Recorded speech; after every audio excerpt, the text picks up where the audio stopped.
So in this lesson, we're going to be talking about the concept of continuous enrollment. So the idea behind continuous enrollment is to keep the parents opted in year after year, rather than the assumption that they're opting out and you have to approach them and ask them every year if they're planning on re-enrolling. If you start the relationship off with your contracts and making it clear from the beginning that you offer, the way your school works is that you're enrolled continuously until the parent opts out, that allows you to have a relationship with the transitions with those parents, being able to focus on just the positive, like talking about them about next year, making these assumptions, because the assumption is actually built in and agreed to at the beginning, allowing you to just completely avoid these kind of negative conversations that force the parents to go through the whole consideration of whether they should stay here or look at other schools. Of course, at any point in time, the parents can decide not to re-enroll, and at any point in time, you can still suggest that the parents need to find another school.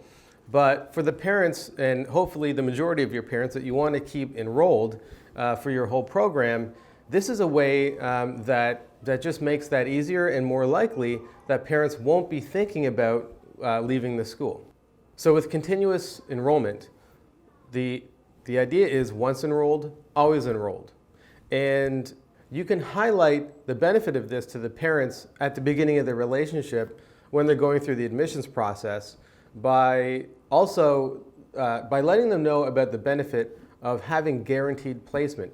For those parents, if there's any pushback or if they're asking about why you do this, why you have continuous enrollment, there likely won't be, but if there is, you can basically just tell them, this is a way to ensure that your child has a placement guaranteed throughout once you're enrolled, once you get through our admissions process, your child has a place in our school for as long as you want.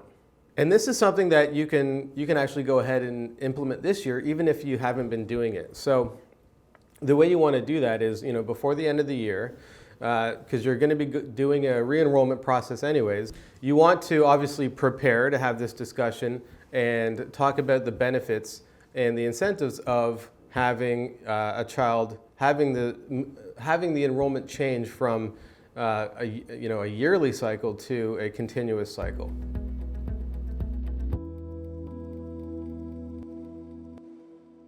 So this lesson is all about recruiting your staff in regards to retention. As we know, retention is so important to schools. I've talked to hundreds of schools. I talk to schools every day, at least 2 or 3 of them, and I ask them, one of the questions I usually start off by asking is, what's your retention rate? It seems to be, schools are on average probably about 75 to 80% of a retention rate, specifically for non-graduating students. That's the exact metric that is really important for schools to talk about. Obviously, children graduate and they move out. Counting those as part of your retention is, as far as improving your retention as a strategic initiative, that doesn't help you very much. So I want to talk about working with teachers in the effort of increasing your retention. Teachers are on the front lines, right? So they have this opportunity to interface with parents, and teachers are generally wonderful at that.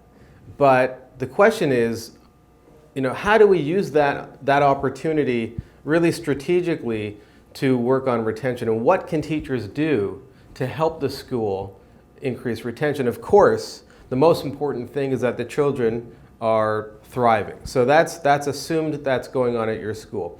So what I'm talking about is specifically the interactions that teachers can have with the parents to gauge their happiness and what we at Hubley call parent success, because schools are obviously,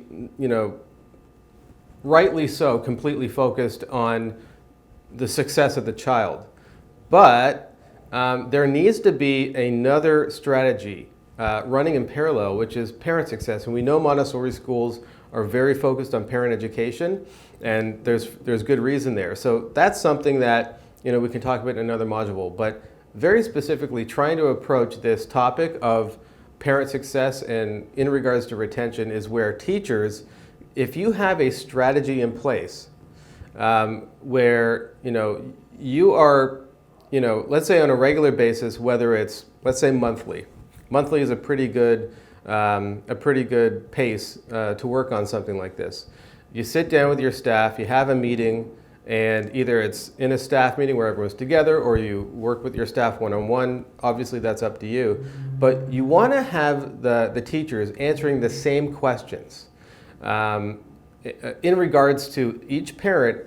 And you want to know how likely, let's just say a simple Likert scale between 1 and 10, how likely are these parents to enroll next year, or obviously not move away? If you're running a continuous enrollment, how likely are they to not opt out of our school? So that's something that it's very simple to do, just a simple 1 out of 10 question, but you can also work with the parents work with the teachers and tell them to think about that. So if the teachers understand that they're part of this strategy and this is a regular thing, then you don't have to give them any specific script or what to ask, but at least they'll be thinking about this. They'll be making the connection between how they interact with not just as a teacher with the children, but also with the parents, and they'll be looking for cues. And of course, you can get more advanced with this and bring in consultants to talk about retention and parent success. But even just getting this very initial strategy in place will give you very, very actionable information that you can then move forward with. And now, what I do suggest is that you select one staff member to kind of head this up, whether it's a teacher or someone in the office or yourself, but this should be one person. And I do suggest, by the way, it not being the director or the head of school. Any school leaders, you have enough on your plate. And of course, retention is on your plate. This is your responsibility. But when you want to take a tactic and put it into action for that retention strategy, what you want to do is delegate it to somebody so that it's just not another thing that you're adding onto your plate. So pick a teacher and make them sort of the head of parent success.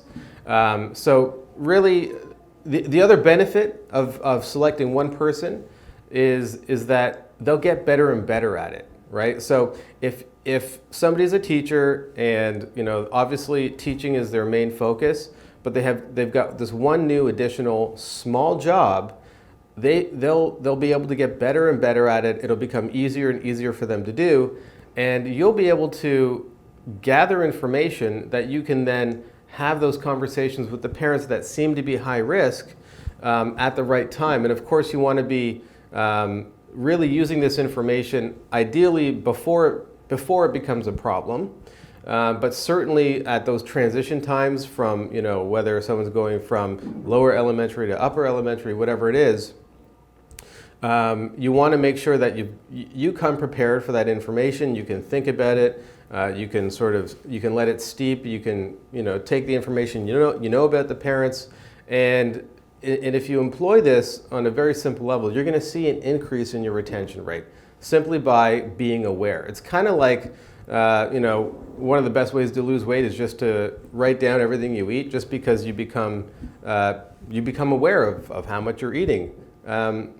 Without even purposely trying to cut down. That alone, right, will help you lose weight. Well, kind of like this, being aware of where your parents are at, taking inventory of your parents and having simply a 1 out of 10 scale of all your parents to see, let's say you've got 100 parents and you've got them all in a list, and you can see which ones are more likely or less likely to remain in the school. So that gives you the ability to not only know that information, but also to focus on the ones that seem less likely and put your energy there rather than adding extra energy to everybody. So again, this is about being strategic, because there's nothing but time constraints when you're running a Montessori school.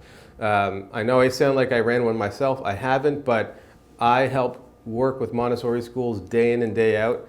And one thing I know is that people running schools have too much to do as it is.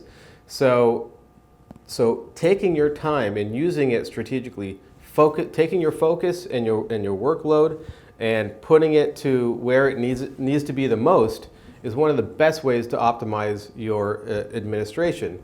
So again, when you have that information, you can act strategically. You can put your focus where it needs to be rather than just spreading it across to everybody, and you'll see an improvement in your retention rate.